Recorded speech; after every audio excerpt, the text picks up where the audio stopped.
Hello, everybody. Welcome to Fruitful Trees, and I am so excited because it keeps getting closer and closer to mango season 2024.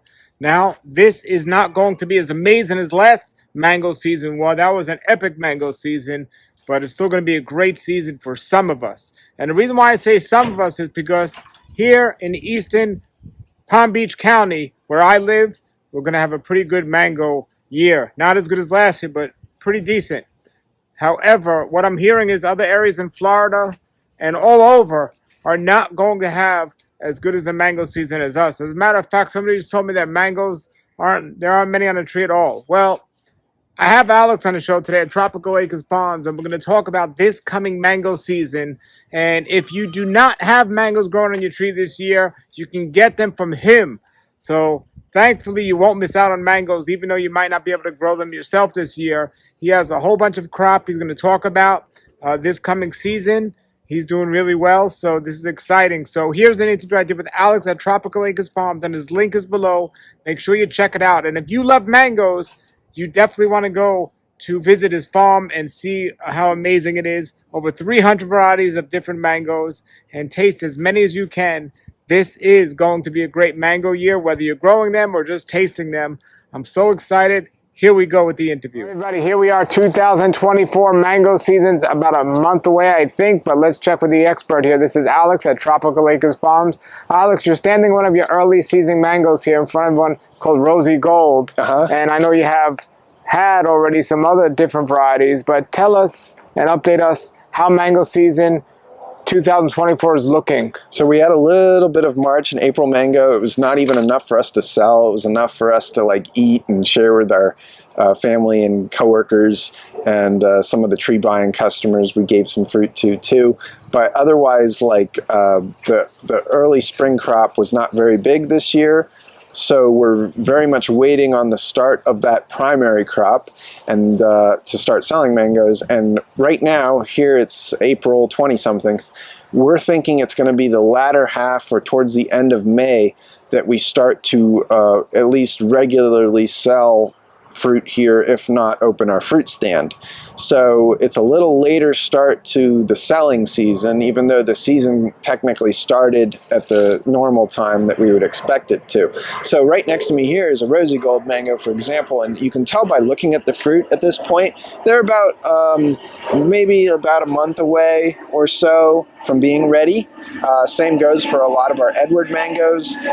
That's true for a number of our Angie mangoes. Our lemon meringues are sizing up real good and should start sometime next month. Our Philippine mangoes are sizing up real well. They'll certainly be starting next month also. In my hands here are mangoes really from that early bloom that I was talking about. So these are sort of like the end of that that early spring crop. So this is a dwarf Hawaiian. This is the second one I've picked in the last couple of days. And then this actually is not technically a mango, even though it looks like one. It's a Mangifera lalijiwa, and we had an early crop on that for some reason, but we also have second crops on this, and of course our dwarf Hawaiians. So we'll have plenty of dwarf Hawaiians starting probably by the end of May, maybe slightly sooner than that, based on how big they are right now. So this is just some super early fruit. Well, I have a couple questions. First, I know this year is looking to be a great year for us in Palm Beach County, but everyone else says it's not looking good for them. You have any input on that? Sure, yeah. It's definitely a pretty weak crop throughout the state of Florida. It's pretty terrible actually in western Palm Beach County. The western communities, we would say, like Loxahatchee, the Acreage, Wellington, really depressed mango crop over there in those humid areas. But from what I've seen and what I've been told, the rest of the state is pretty bad also. Why is it a little better here? Well, our circumstances here in eastern Palm Beach County are pretty optimal for mango. And so that's why we're enjoying what should be an okay crop, definitely not a good one, and definitely reduced over the prior year. But it's certainly much better than the rest of the state. And why was it weak in the rest of the state? Well, a confluence of factors. One was just that the bloom wasn't strong enough in general. There's a lot of trees in South Florida, for example, that had incomplete blooms. And that's just a factor of the winter and how cold it gets here. versus the other parts of the state. The other issue was powdery mildew was really severe this year, and a lot of people that did not spray their trees, which is most backyarders, of course, but even a lot of farms, really got hammered by powdery mildew, and it annihilated a lot of that early bloom that they had. So that was pretty detrimental. And then aside from that, there was definitely some anthracnose as well, because we had some rainfall during the bloom period. We even saw a little bit of anthracnose here, which is unusual. And those people in like western Palm Beach County or in southwest Florida, like Naples or something like that, they probably got anthracnose pretty bad on some stuff. A lot of people saw a lot of male flowers on that first bloom also. And that's something that's really outside of your control, other than what variety you choose to grow.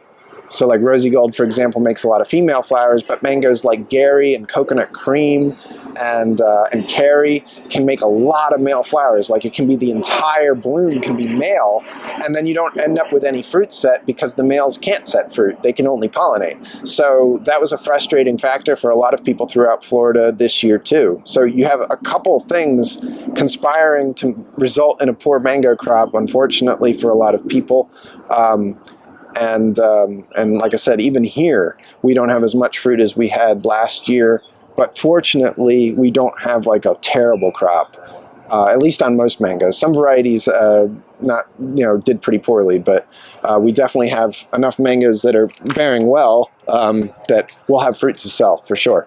Well, I'm going to ask you, now's the time of year a lot of mangoes drop on the floor. And I know you say this is the time we should be watering mangoes, so that helps with the drop. Yes. How much does the wind affect it, or is it all about the water at this time? So wind can definitely negatively impact them if it's very heavy wind, but what we see on a daily basis usually isn't enough to blow them off the tree. But it is very dry right now. Like we've had very little rainfall over the last several weeks, if not longer. And when they're receiving a lot of drought stress, mango trees will drop more of their mangoes. The fruit sometimes doesn't size up as much as it can either. So the way to mitigate that a little bit is by watering them at least several times a week, and at least until they're through the first probably 8 weeks of fruit development. You don't want to be watering them when the fruit is actually like maturing on the tree, ripening, because actually that can wash out the flavor, at least negatively impact it and lead to some more disease. At that point, they don't really need supplemental irrigation. But at this stage, we feel like it's a good idea to water them. There's different opinions on that, but that's our opinion based on growing a lot of them. So when would you stop watering these? Once you're ready to pick them? No, that's too late. We would actually want to stop watering them like a solid month or so before they're ready to pick. So we're about a month away, so now would be the time. So we're already getting close to shutting off the irrigation on some of these. Maybe not quite yet, but like we're close. And that's something we have to like remind ourselves to do, because it's very easy to forget to do that. And then all of a sudden, like you left the irrigation on a tree and the fruit's ripening, and you've already like negatively impacted the flavor to some extent, possibly. So, but yeah, it's super dry right now, and that does contribute to fruit drop. So other people, they might have fruit on their tree and they're like wondering, why is it dropping so many mangoes, and there's not that many mangoes on it in the first place. So it can be frustrating. And is there anything people can do with the fruit that drops from that, or it's not much? Yeah, some people do things with it, like make pickles out of it or whatever. The problem is that a lot of times that aborted fruit has started to like ripen, quote unquote. It doesn't turn into a tasty mango, but the inside starts to change. So like I was telling you earlier, Paul, when we sell green mangoes to people, we pick them actually green. If they're like wanting immature green fruit, we don't actually pick them up off the floor. Sure. So we usually just let them compost down, and that's about it. Now here's another question with the diseases and the way they're grown. It seems more people are planting mango trees. A lot of people are buying them from you. If a particular area, let's say South Florida or a city, if people are growing more mango trees, does that enhance the spread of disease possible? Yeah, it does. It does, because there's more trees around to hold pathogen. So yes, the more mango trees that get planted, and this is true on a micro level too, like on a person's individual property, if they only have like a couple trees, but they fill it up with trees, there tends to be more disease as the trees grow and get larger. So like they start out and the fruit looks all clean and like, oh, like my area might be really good for mango. And then all of a sudden the trees get bigger in a few years. And now you're seeing more anthracnose than you were before, and scab and stuff like that you weren't previously noticing. So, and this is true for other diseases too. Like, so the more mango trees that are in the area per capita, probably the more disease you'll see. Now, if you have a disease-resistant mango, then you don't really need to concern yourself too much with that. Mangoes with naturally good disease resistance, even if there's a higher level of pathogen in the area, still end up fruiting usually. So, well, how do you weigh out if a person has a semi tree that's like not too disease prone but not perfectly disease prone? In terms of, you have more than one tree, does that help you get more fruit if you have more than one mango tree, or does it not matter? They're not self-pollinating, well, you can. are I they? mean, like some mangoes probably favor cross-pollination from the studies I've read. So if you have more than one variety, it might enhance fruit production to some extent, but like, is it going to be enough to notice? Yeah, maybe, maybe not. That would be very cultivar dependent, I should think. And obviously we grow so many varieties, so we probably get excellent cross-pollination here, and that assists us quite a bit. So, yeah, I mean, it's really going to come down to, though, are you growing naturally productive varieties more than just are you growing multiple varieties? So, if you have several varieties growing, but they're all poor producers, I'd be surprised if you get good fruit production out of any of them just because you're growing a different type, like, nearby it. So, well, there's a lot of trees around South Florida, but if somebody had a tree where there's no trees around, they do self-pollinate by themselves, or do they need another tree? I would say most of them are self-pollinating, and a few of them are probably partially self-incompatible. But it's not very well studied. I know there was one study, actually Gary Zild did it, and I don't know if you'll be able to find it on the internet, because I think he did it in the 90s, where he caged off a Julie mango tree and found that it was at least partially, if not completely, self-incompatible. So like, he didn't let pollen from other mangoes pollinate the Julie tree. It just could only pollinate itself, and it didn't or wouldn't very well, irrespective of like male or female flowers, I think. So yeah, that's one where like you'd have to do like a very concentrated study to figure out which ones don't self-pollinate versus which ones do. But fortunately, it's not a big enough concern to be worried about it. Okay. As a backyard grower. Oh, it's 2024. For me personally, the two trees that I have, I think, the most fruit on them, I believe, are my Little Gem and my Honey Kiss. They're loaded. Okay. And so it's exciting to just watch it and see how it's going. Yeah. And at the end of the year, we'll come back and do a recap. But from the way it's looking now, you think it's going to be a medium year for you? For us, yeah. It's going to be, you know, certainly a little reduced over the prior year, but I'm not like looking at this season going, oh my goodness, like where are we going to get our fruit, you know? Like, but people won't know that. You know that. But people are going to come here and buy the fruit. They're not going to know if you're having a great year or a bad year. Only if you run out of fruit. They right, might know. Yeah, no, I mean, like, we'll have people ask that. Every year we get, hey, do you think it's a good year, bad year, whatever. But yeah, your customers aren't going to really know because they're not out there looking around at your trees. But I feel pretty good going into this season. And we'll see how it goes. I mean, we could get like a really severe storm roll through and it could blow off a lot of the fruit. That can happen. And then all of a sudden, like, oh, you were counting on all these mangoes that are, you know, blown off prematurely. So you don't want to count your chickens before they hatch, as they say. You know, but I feel based on what we have on the trees right now, we'll be okay, and we'll be able to be open like we normally are. And maybe like we'll see a reduction in how many certain box categories that we might be able to offer on shipping or something like that. There could be some impacts there. But So you're going to be selling mangoes online and Yeah. also at your store. Yeah, we'll here. start selling them online. We'll start, like, when we first start getting enough to actually sell them, we'll post them on our website at night. People will come and pick them up the next day after they purchase them. And then when we're getting like a lot of fruit and we can handle the traffic and everything, we'll go ahead and open our fruit stand. And it wouldn't surprise me if that's not until June this year. I mean, most years we probably open by some point at the end of May. But it might not be until early June that we actually open our fruit stand, but we'll certainly be selling mangoes in some capacity by the end of this coming month. And also, last question here. So if a hurricane does, we get reports of a hurricane, if we do, not you, Hopefully because you're not. so many trees, but somebody has a small yard like myself, Yeah. do you ever recommend people cutting trees back to try to save the trees before a hurricane, or do you say, look, just take your chance and see what happens?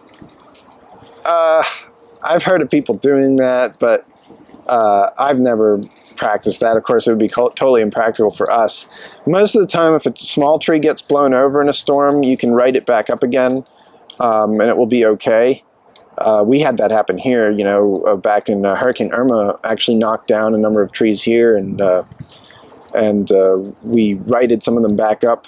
I remember Jack and I think Jack had. Do they have to be picked up right away, or can they sit in the ground for a while? They can sit for a little bit, but like I think probably the sooner you do it, the better. But like on larger trees, when you try to correct them, you can kill them. So sometimes it's better to just leave them knocked over, and then they'll just grow crookedly. But at least the tree lives, right? It just looks weird. But with younger trees, we found that there was no problem righting them back up. Like, and what would you consider a younger tree?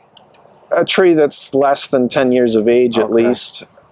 But you wouldn't recommend people cut them back? Nah, I don't think you have to. I mean, like, if you want to cut the center out of them so they're less likely to blow over, you could do that. But I don't know. I'd rather just do it on my own schedule, if you will, and hope that the storm doesn't hit. And then, okay, I'm planning to prune the tree in, like, July or whatever when the last fruit comes off, and then prune it rather than, like, preemptively prune it in June if a hurricane's on the way. I think that's kind of the logic behind that, I suppose. But like, fortunately, the hurricanes don't usually start to impact Florida until the month of August, typically. And by then, like, most of the mangoes are finished, and there's really just late season mangoes. I remember one year, when the year we had Hurricane Irma, I think it hit in September, and we actually we had this off-season crop on a number of our Duncan trees, and I remember scrambling through to pick as much of the fruit as I reasonably could before the storm hit. But some of them weren't mature, so I wasn't going to pick them, you know. And then, sure enough, they got blown off by the hurricane. So that's the one time I remember a storm impacting our crop directly. All right. Well, I'm going to put your link below. Everybody, check them out. Tropical Acres Farms, and just get ready for the 2024 season. Alex, thank you very much for taking the time. I know you're busy here, and you got a bunch of trees for sale. So everybody, get some trees, and you can custom order trees as well. So definitely check out the website for all that information. And they also have avocados, mamey, and sapodilla here as well. You can get scions, you can get trees, budwood, and the fruit as well. Yeah, if you're looking for a mango tree, just if you're like a specific variety, just ask us. We don't always have a list of everything that we have in stock, but we can certainly tell you whether we have a specific variety available or not. So feel free to reach out to us. All right, thank you very much. Thank you. All right, everybody, that was Alex at Tropical Acres Farms. Remember, his link is below, so please check it out and go get some mangoes this year. Order a box online if you live away from Florida. But if you're in Florida, go and visit in person. Great place to go, great information. As for me and my trees here, this is Sweet Tart Mango. I have lemon zest, and this is really exciting. One of my favorite mangoes is cac mango. That I think enough people don't talk about this one enough. CAC, and look at that. Look at that. It is looking good. So I got cac. I got lemon zest. I got so many varieties, and my trees are looking pretty well this year. I have one tree, my lemon meringue, that's actually not doing anything this year. I think I cut it back way too much last year. But besides that, my trees are looking good. But I'm definitely going to be at Alex's tasting a lot more mangoes, because even though I have many varieties, I don't have 300 varieties. So I'm going to go there and check it out. And we're all learning. I'm learning. Like I said, I'm not going to cut my trees back so far much this year. But another thing I want to mention is if you've tasted mango, I hear some people say, oh, I tasted that mango and I don't like it. This is important. Don't settle for one time or two times. Myself and my neighbor, we've done mango tastings and we've gotten mangoes and tasted them. Absolutely didn't like them. We're like, how could people like these mangoes? But then we got them from a better source or at a better time. Maybe they weren't picked at the right time and we taste them. And it's like, wow. Now we know why these are so amazing. So taste the mango several times before you judge it, especially if you're looking to buy one. And, you know, I'm still trying to figure that out with my sweet tart tree because I can't seem to get a great one on mine. I just don't know when to pick them. But every time I go to Tropical Acres Farms, I tell him, and then my favorite mango is like, taste this one. And then it's like, wow, that's absolutely amazing. So he knows how to pick it. So don't just judge it on one or two tastings. Give it some time because it really, every mango is amazing if it's picked at the right time. Every single one. I don't know if there's a bad mango if it's picked at the most amazing at the right time. So if it's not amazing, if it's not blowing your taste buds out of your mind, it's probably just not picked at the right time. So keep that in mind. Thank you, Alex, at Tropical Acres. Link is below. Thanks, everybody, for watching. Please share this video with others so they know we're here just making these videos. Until then, have a great day and keep growing.